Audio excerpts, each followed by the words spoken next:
এর আগের দিন ইউডিওমেট্রি সংক্রান্ত আমি কিছু সমীকরণ তোমাদের সামনে রেখেছিলাম, যেখানে বলেছিলাম গ্যাসীয় হাইড্রোকার্বনের সংকেত বার করার জন্য দুটো পদ্ধতি ব্যবহার করা হয়। সেটা হচ্ছে গিয়ে একটা প্রথম আয়তন সংকোচন তার সমীকরণ এবং দ্বিতীয় আয়তন সংকোচন তার সমীকরণ। আমি হাইড্রোকার্বনের পোড়ানোর পর অর্থাৎ সম্পূর্ণ দহনের পর যে সমীকরণটা ইউজড হয় সেটা হচ্ছে এইটা।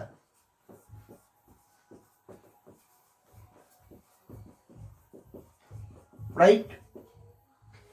তা এই সমীকরণটা ব্যালেন্স হয়ে গেছে। আমি যদি এটা এক আয়তন নিই তাহলে এই সমীকরণ ব্যালেন্স। আমি যদি গ্যাসীয় হাইড্রোকার্বনটা জেড আয়তন নিই তাহলে অবভিয়াসলি সবাইকার সঙ্গে জেড গুণ হবে। এরপর আমি বলেছিলাম যে প্রথম আয়তন সংকোচনের ফর্মুলা কি বলেছিলাম? প্রথম আয়তন সংকোচনের ফর্মুলা যেটা বার করেছিলাম সেটা হচ্ছে Z plus Z Y by 4। Z মানে কি? জেড হচ্ছে গ্যাসীয় হাইড্রোকার্বনের আয়তন, আর এক্স আর ওয়াই দুজনকে তো চিনে গেছো। দ্বিতীয় সংকোচনের ফর্মুলা কি বলেছিলাম? Z x. জেড এক্স মানে কি ছিল? উৎপন্ন CO2। এইবার দেখো, তোমাকে আমি একটা অঙ্ক দিয়ে এর প্রপার অ্যাপ্লিকেশনটা আমি একটু দেখাই। আমি একটা অঙ্ক লিখছি। অঙ্কটা বলছে যে 20 মিলি গ্যাসীয় হাইড্রোকার্বনের সঙ্গে 130 মিলি অক্সিজেন মিশিয়ে পুড়িয়ে ঠান্ডা করার পর আয়তন হয়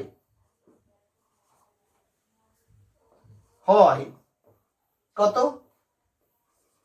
90 মিলি। একে KOH এর মধ্য দিয়ে পাঠালে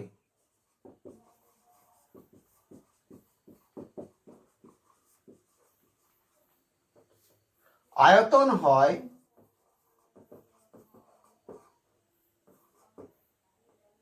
60 মিলি, সরি 30 মিলি। হাইড্রোকার্বনের সংকেত কি?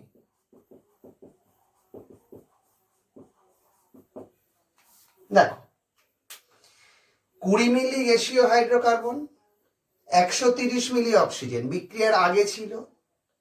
কত হলো? 20 প্লাস 130 মানে 150 মিলি। পোড়ালাম, ঠান্ডা করলাম, ঠান্ডা করার পর আয়তন দাঁড়ালো 30 মিলি, এই 90 মিলি। তাহলে মাঝখানে যেটা ভ্যানিশ হলো, যেটাকে আমরা প্রথম আয়তন সংকোচন বলি, সেটা কত? না 150 মাইনাস 90 মানে কত হচ্ছে? 60। তাহলে দেখো, তাহলে প্রথম আয়তন সংকোচন Z plus Z Y by 4, এইটা সমানই হচ্ছে কত? 60। জেড এর মান কত? 20, কারণ হাইড্রোকার্বনের আয়তন, প্লাস 20 ইন্টু ওয়াই বাই 4 সমান 60। তাহলে 5y equal to 40, y equal to 8। অর্থাৎ হাইড্রোকার্বনের যে y, সেই y এর মানটা বেরিয়ে গেল। তার মানে এখন এর সংকেতটা কি দাঁড়ালো? CxH8। এবার x এর মান বার করব। কোথা থেকে? দ্বিতীয় আয়তন সংকোচন। সেটা কি? না, পুড়িয়ে ঠান্ডা করার পর যেটা পাওয়া গেল তাকে KOH এর মধ্য দিয়ে পাঠানোর পর একটা আয়তন পেলে, তাহলে মাঝখানে একটা আয়তন কি হলো? ভ্যানিশ হলো। সেই যে আয়তনটা ভ্যানিশ হলো সেটা কি আমি বলছি কি? দ্বিতীয় আয়তন সংকোচন, মানে সেটাই হচ্ছে উৎপন্ন CO2। তাহলে এখানে হলো 90 মিলি, তাকে KOH এর মধ্য দিয়ে পাঠানোর পরে আয়তন হলো 30 মিলি।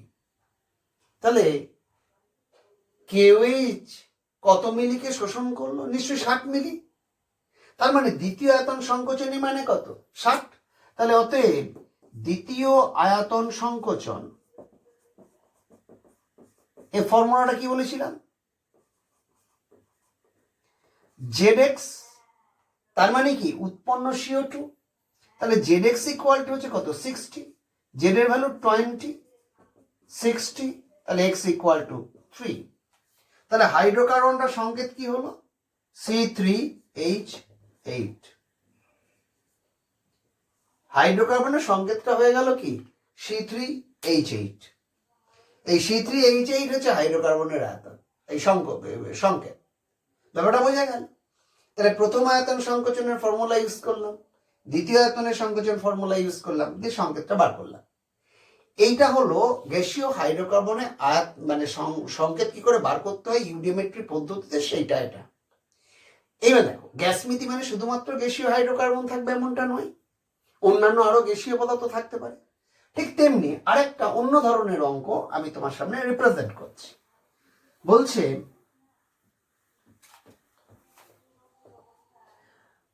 একটা CO2 মিশ্রিত ওয়াটার গ্যাস, CO2 মিশ্রিত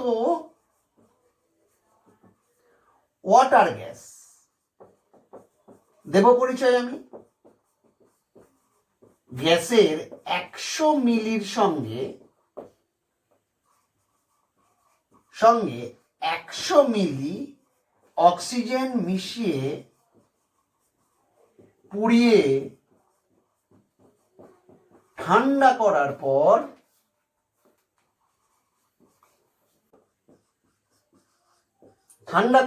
পুড়িয়ে ঠান্ডা করার পর হলো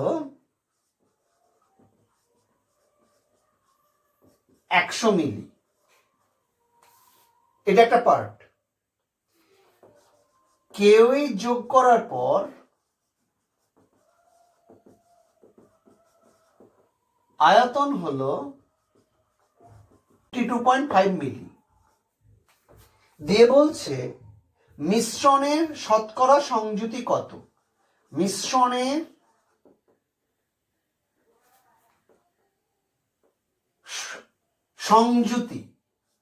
সংযুতি বা হচ্ছে শতকরা সংযুতি কত?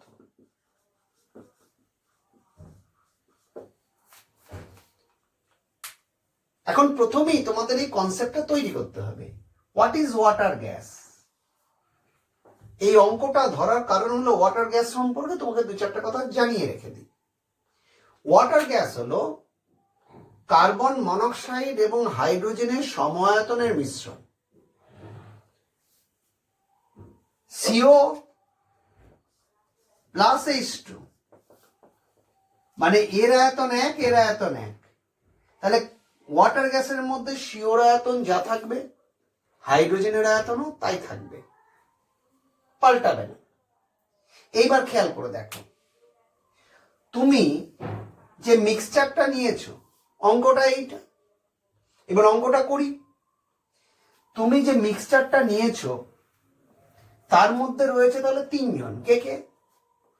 CO2 রয়েছে, CO রয়েছে, হাইড্রোজেন রয়েছে।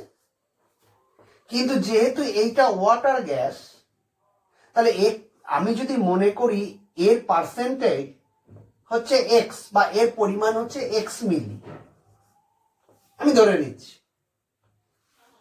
সিওর কত? y মিলি। তাহলে অবভিয়াসলি হাইড্রোজেনের আয়তনটাও হবে y মিলি, কারণ দুজনের আয়তন কি হবে? সমান হবে। তাহলে শর্তানুসারে আমরা একটা জিনিস বলতে পারি, x plus 2y that equal to কত? 100, রাইট? এবার দেখো, তাহলে অক্সিজেন যেটা পড়ে রয়েছে সেটা হচ্ছে 52.5। তাহলে বিক্রিয়া করেছে কতটা অক্সিজেন? অক্সিজেন সমান হচ্ছে 100 মাইনাস 52.5, তার মানে কত? 47.5 মিলিলিটার। এইবার ইন্ডিভিজুয়াল রিয়াকশন গুলো করো।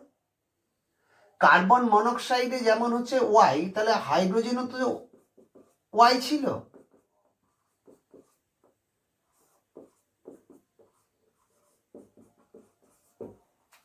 কারণ আমি বলেছি যে ওয়াটার গ্যাস মানে হাইড্রোজেনের আয়তন আর কার্বন মনোক্সাইডের আয়তন দুটো সমান। খেয়াল করে দেখো, তাহলে এখানে মোট বিক্রিয়া করেছে অক্সিজেন, এটা তো প্র্যাকটিক্যালি, এটা থিওরিটিক্যালি কত না, এইখানে y/2, আবার এখানে y/2, দ্যাট ইকুয়াল টু হচ্ছে 47.5। তার মানে কত, অর y ইকুয়াল টু 47.5। তাহলে y ইকুয়াল টু যদি 47.5 হয়, তার মানে x plus 2y equal to 100। তাহলে x ইকুয়াল টু কত,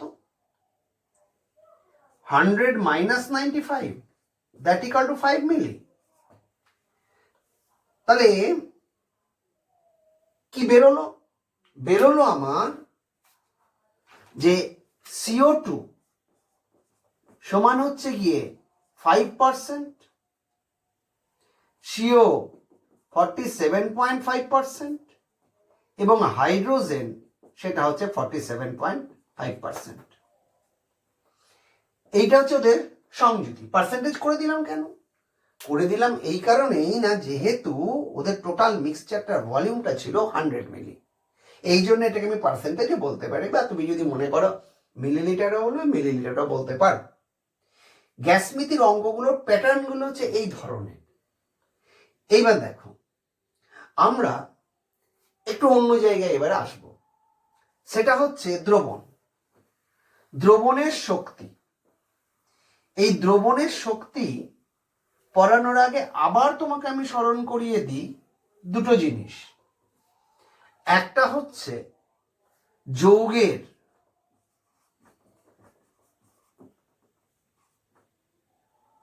তুল্যাঙ্ক ভার, গ্রাম তুল্যাঙ্ক ভার,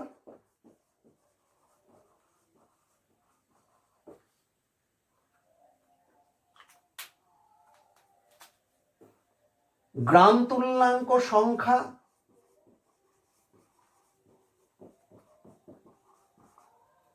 এই যে টার্মগুলো, এই টার্মগুলোর সঙ্গে তোমাকে ভীষণভাবে পরিচিত থাকতে হবে। আর থাকতে হবে কি, আণবিক গুরুত্ব,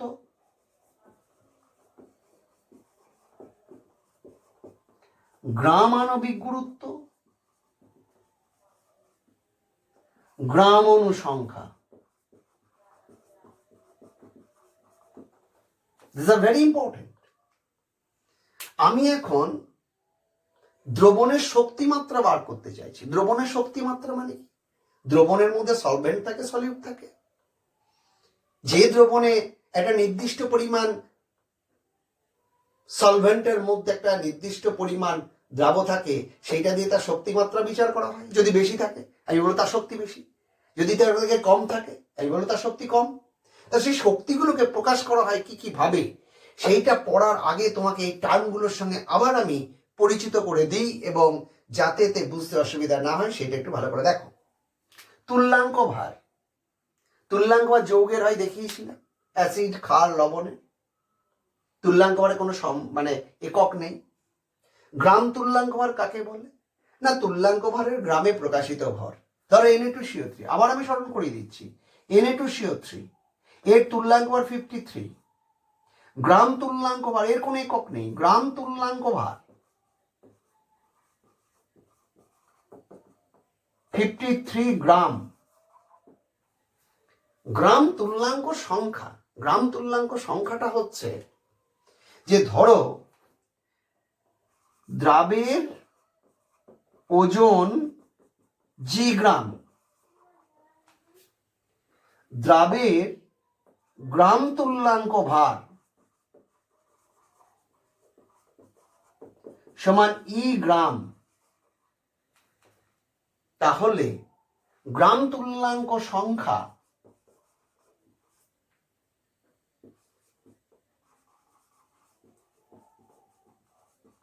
সমান হবে G/E, রাইট?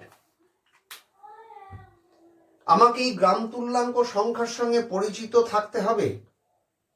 তাহলে তুল্যাঙ্ক ভার একক নাই, গ্রাম তুল্যাঙ্ক ভার, তুল্যাঙ্ক ভারের গ্রামে প্রকাশিত ভর। আর যৌগগুলো তুল্যাঙ্ক ভার কেমন করে বার করতে আগে শিখিয়েছি। আমার প্রয়োজন গ্রাম তুল্যাঙ্ক সংখ্যা। ধরো যে দ্রাবটা দিয়েছি সেই দ্রাবের পরিমাণ যদি জি গ্রাম হয় আর তার তুল্যাঙ্ক ভার যদি ই হয়, তাহলে গ্রাম তুল্যাঙ্ক ভার কত হবে? ই গ্রাম। গ্রাম তুল্যাঙ্ক ভার যদি ই গ্রাম হয়, তাহলে গ্রাম তুল্যাঙ্ক সংখ্যা হবে কত? জি বাই ই। এইটাকে মনে রাখবে, সেটা একটা সংখ্যা, নিশ্চয়ই এর কোনো একক নেই। ঠিক একইভাবে এইবার হচ্ছে গিয়ে আণবিক গুরুত্ব। আণবিক গুরুত্ব, গ্রাম আণবিক গুরুত্ব, গ্রাম অনুসংখ্যা। আণবিক গুরুত্ব ধরো আমি বলছি Na2CO3, এর আণবিক গুরুত্ব কত? নিশ্চয়ই তুমি হিসেব করে বার করবে, 2 × 23 + 12 + 3 × 16 দ্যাট ইকুয়াল টু 106। এটা হচ্ছে আণবিক গুরুত্ব। আণবিক গুরুত্বের কোনো একক নাই, কিন্তু যখন গ্রাম আণবিক গুরুত্ব বলবো, গ্রাম আণবিক গুরুত্ব সমান 106 গ্রাম, রাইট? 106 গ্রাম। এইবার আমার প্রয়োজন কাকে? গ্রাম অনুসংখ্যা। গ্রাম অনুসংখ্যা মানে হচ্ছে জি by capital x.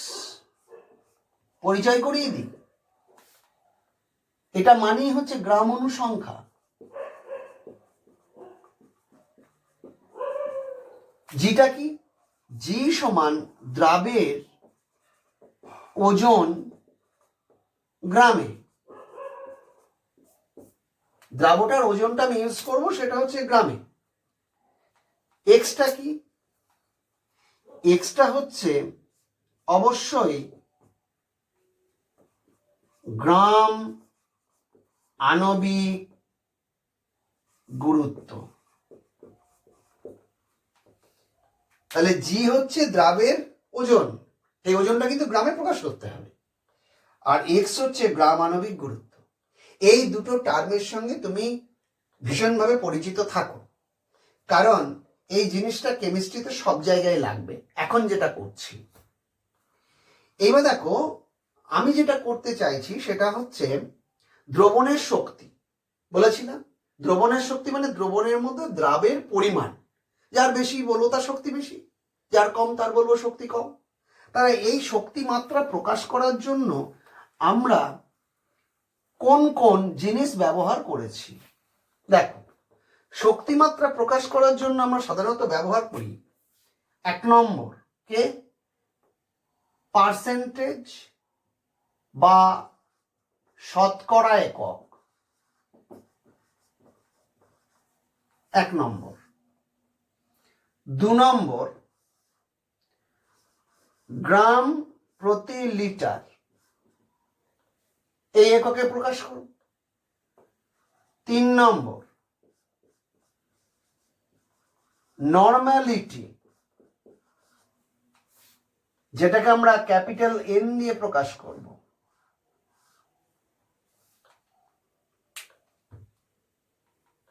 4 number molarity, capital M দিয়ে প্রকাশ করব। 5 নম্বর ফর্মালিটি, এফ দিয়ে প্রকাশ করব। 6 নম্বর মোলালিটি, স্মল এম দিয়ে প্রকাশ করব। যদিও এই মুহূর্তে তোমার মোলালিটিটার খুব একটা প্রয়োজন নেই, এইটা ছাড়া বাকিগুলো তোমার প্রয়োজন আছে। তাহলে একটা দ্রবণের শক্তিমাত্রা প্রকাশ করার জন্য এতগুলো একক ব্যবহার করছি। প্রথমেই বলি পার্সেন্টেজ একক। পার্সেন্টেজ একক কথাটার মানে হচ্ছে 100 মিলিলিটার দ্রবণে যত পরিমাণ দ্রাব্য আছে। ধরো আমি বলছি একটা সলিউশনে আমি বললাম স্ট্রেংথ হলো সে 10%। ধরো আমি বললাম 10% Na2CO3 জলীয় দ্রবণ।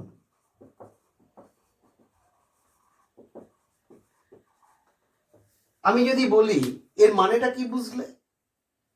এর মানেটা হলো এইটা, যে দ্রবণটার মোট আয়তন 100 মিলিলিটার, তার মধ্যে Na2CO3 আছে 10 গ্রাম। দ্রবণের আয়তন 100 মিলিলিটার। এখন ভালো করে বুঝবে, এটা সলিড। সলিড বলে এই 100 মিলিলিটারটা, এই মিলিলিটারটা হচ্ছে জল। তাহলে এইটা যেটা দ্রবণের আয়তন, এটা মানে কিন্তু জলের আয়তন, কিন্তু আমরা ব্যবহার করব দ্রবণের আয়তন। তাহলে দ্রবণের আয়তন যদি 100 মিলি হয়, তার মধ্যে 10 গ্রাম Na2CO3 পরিমাণ কত? পরিমাণ 10 গ্রাম। তাহলে আরেকটা যদি এইরকম সলিউশন বলে থাকি যার স্ট্রেংথ বলবো 20%, তুমি তাহলে বলো যে এই দুটোর মধ্যে কার স্ট্রেংথটা বেশি? অবশ্যই তুমি বলবে 20%, কারণ 100 মিলিলিটার দ্রবণে Na2CO3 আছে কত? 20 গ্রাম রয়েছে, স্ট্রেংথ বেশি। বেশ, এইবার দেখো আমরা গ্রাম পার লিটার, গ্রাম প্রতি লিটার, গ্রাম প্রতি লিটার কথাটার মানে কি? গ্রাম প্রতি লিটার মানে হলো যে 1 লিটার বা 1000 মিলিলিটার বা 1 লিটার দ্রবণে যত গ্রাম দ্রাব আছে, অবশ্যই টেম্পারেচার কনস্ট্যান্ট। কনস্ট্যান্ট কেন? টেম্পারেচার কনস্ট্যান্টের কারণটা হলো দ্রবণের আয়তনটা তো হচ্ছে 1000 মিলিলিটার। আমি যে তাপমাত্রায় এটাকে হিসাব করছি, আমি যদি অন্য তাপমাত্রায় করতে যাই তখন এই আয়তনটা কিন্তু পাল্টে যাবে, যার জন্য তোমার হিসাবে গোলমাল আসবে। তার মানে যেখানেই আয়তন সংক্রান্ত অর্থাৎ দ্রবণের আয়তনের বিষয়টা থেকে যাচ্ছে, সেখানে অবশ্যই টেম্পারেচারটা কনস্ট্যান্ট রাখতে হবে। অর্থাৎ স্থির তাপমাত্রায় 1000 মিলিলিটার বা 1 লিটার দ্রবণে যত গ্রাম দ্রাব আছে তাকে বলা হচ্ছে তার শক্তিমাত্রা গ্রাম প্রতি লিটার। এইবার দেখো থার্ডটা হচ্ছে নর্মালিটি।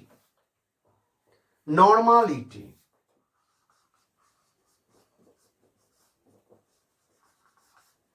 নর্মালিটি যাকে আমরা প্রকাশ করি ক্যাপিটাল এন দিয়ে।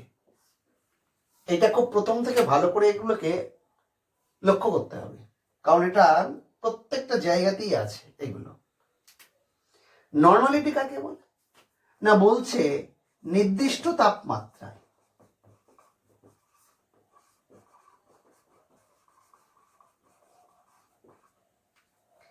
1000 মিলিলিটার দ্রবণে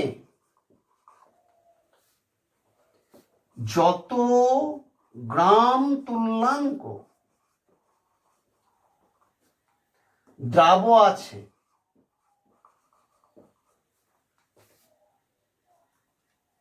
তাকে তার নর্মালিটি বলে।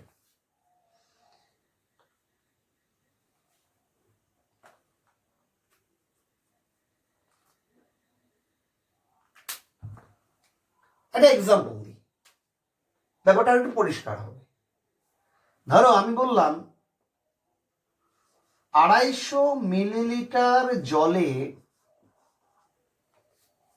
1.325 গ্রাম Na2CO3 আছে। দিয়ে আমি বললাম এই দ্রবণের নর্মালিটি কত? নর্মালিটি মানে কিন্তু খেয়াল করে দেখো, আমি বলেছি 1000 মিলিলিটার দ্রবণে, তাহলে যেহেতু Na2CO3 সলিড আর জলটা হচ্ছে লিকুইড, তাহলে অবশ্যই জলের যে আয়তন সেটাই দ্রবণের আয়তনটাকে নির্দেশ করবে। এইবার দেখো আমি দ্রবণের আয়তনটা করতে বলেছি 1000 মিলি। 1000 মিলি মানে কত? 1000 মিলি মানে হচ্ছে গিয়ে 1 লিটার। তাহলে 250 মিলি জলে 1.325 গ্রাম Na2CO3 আছে। তাহলে একে যদি আমার 1000 মিলিতে তৈরি করতে হতো, তাহলে 1000 মিলি করতে গেলে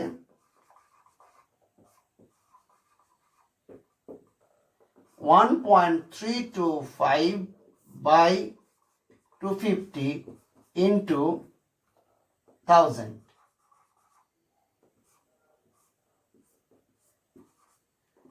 4 into 1.325 গ্রাম।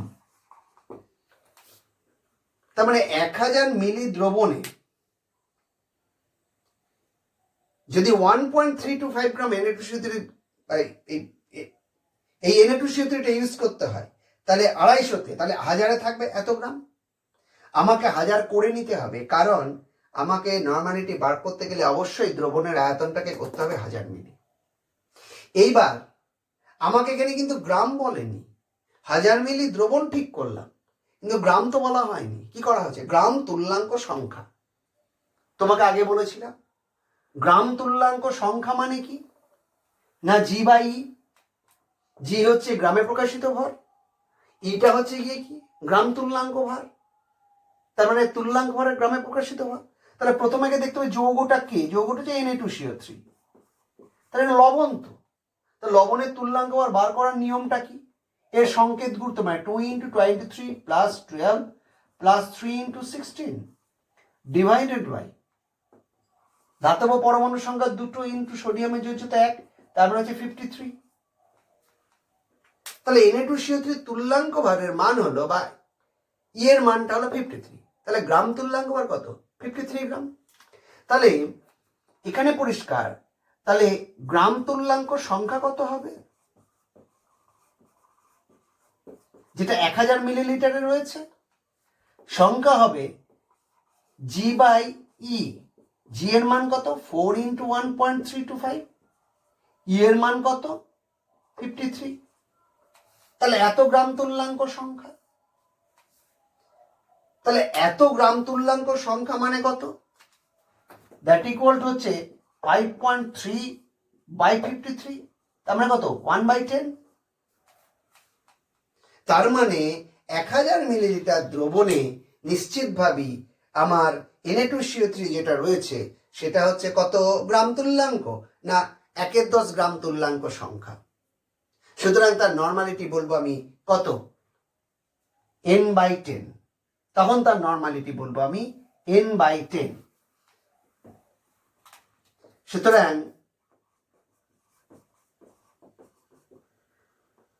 এই দ্রবণের নর্মালিটি হবে n/10। n/10 কে আবার কি বলে বলো তো? Deci normal. Deci normal, deci normal দ্রবণ। ঠিক একইভাবে তোমাকে যত যাই দেওয়া হোক না কেন, সবাইকার একই প্রসেসে নর্মালিটিকে নির্ণয় করতে হয়। আরো এক্সাম্পল আমি দিতে পারি। যেমন ধরো, আমি তোমাকে বলছি যে 250 মিলিলিটার জলে 1.575 গ্রাম শোধক অক্সালিক অ্যাসিড আছে।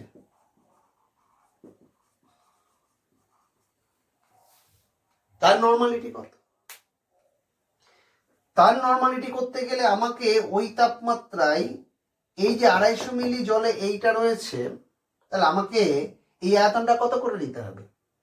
নিশ্চয়ই 1000। তাহলে আমি বলবো 250 মিলিতে দ্রাব আছে 1.575 গ্রাম। তাহলে 1000-এ কত থাকবে?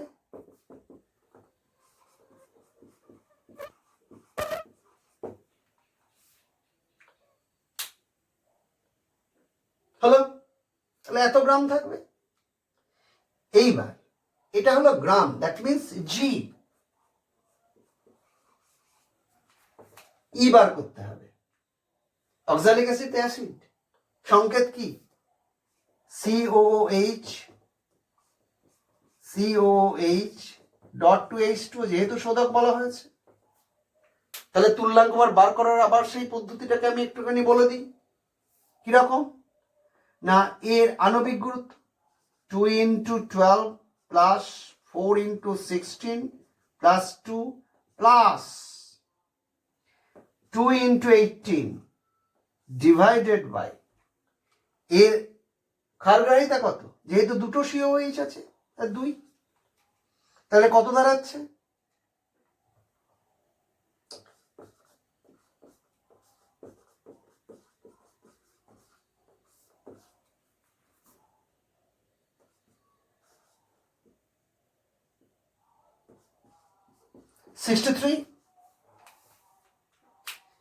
তাহলে শোধক অক্সালিক অ্যাসিডের যে তুল্যাঙ্ক ভারটা বেরোলো, সেই তুল্যাঙ্ক ভার বেরোলো 63। তাহলে ই এর ভ্যালু হয়ে গেল 63। ই মানে কি? গ্রাম তুল্যাঙ্ক ভার। তাহলে ই ইকুয়াল টু হচ্ছে 63 এত গ্রাম, এত গ্রাম তুল্যাঙ্ক ভার। তাহলে গ্রাম তুল্যাঙ্ক সংখ্যা কত হবে?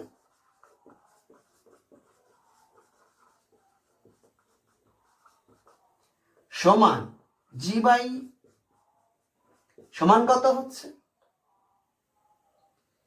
G হচ্ছে 4 × 1.575 বাই 63, করলেই দেখবে এটা হচ্ছে 1/10। তার মানে এই অক্সালিক অ্যাসিডের দ্রবণটার শক্তিমাত্রা হবে N/10। এটা হচ্ছে দেশি নরমাল। এইবার আগে দুটো শক্তিমাত্রার একককে বলেছিলাম, দেখো, পার্সেন্টেজ এবং গ্রাম পার লিটার। তার সঙ্গে নর্মালিটির সম্পর্কটা এবার প্রতিষ্ঠা করি। দেখো, ধরো আমি বলছি একটা দ্রবণের শক্তিমাত্রা হচ্ছে A%। A% মানে কি না, নির্দিষ্ট তাপমাত্রায়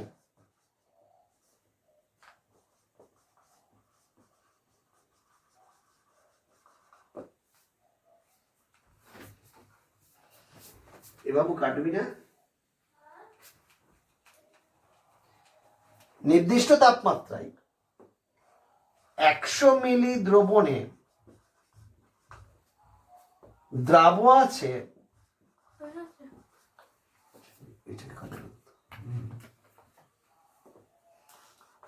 A গ্রাম। নির্দিষ্ট তাপমাত্রায় 100 মিলি দ্রবণে দ্রাব আছে A গ্রাম। তাহলে আমাকে এটা কততে করে নিতে হবে আয়তনটাকে? 1000 মিলি। 1000 মিলি দ্রবণে কত থাকবে দ্রাব? A × 10 gram. A × 10 গ্রাম। তাহলে এটা হলো কি? G। তাহলে আমি বলেছি 1000 মিলি দ্রবণে যত গ্রাম তুল্যাঙ্ক দ্রাব থাকবে সেটাই তো হবে তার নর্মালিটি। তাহলে গ্রাম তুল্যাঙ্ক সংখ্যা বার করতে গেলে কি করতে হয়? গ্রাম তুল্যাঙ্ক সংখ্যা সমান G/E। এখানে G এর মান কত পেয়েছো? A × 10/E। তাহলে এই যেটা বেরোলো সেটাই কি হয়ে গেল? সেটাই হচ্ছে নর্মালিটি। সুতরাং নর্মালিটি ইকুয়াল টু হলো A × 10/E। ই মানে গ্রাম তুল্যাঙ্ক ভার। তাহলে নর্মালিটির সঙ্গে ওই যে শতকরা সংযুতি যে সম্পর্কটা, সেই সম্পর্কটা কিভাবে প্রতিষ্ঠিত হলো? নর্মালিটি সমান এ মানে কি না যত পার্সেন্ট ছিল, তাহলে A × 10 গ্রাম তুল্যাঙ্ক ভার। এইটা হচ্ছে নর্মালিটির সঙ্গে সম্পর্ক। ওকে, থ্যাংক ইউ, গুড নাইট।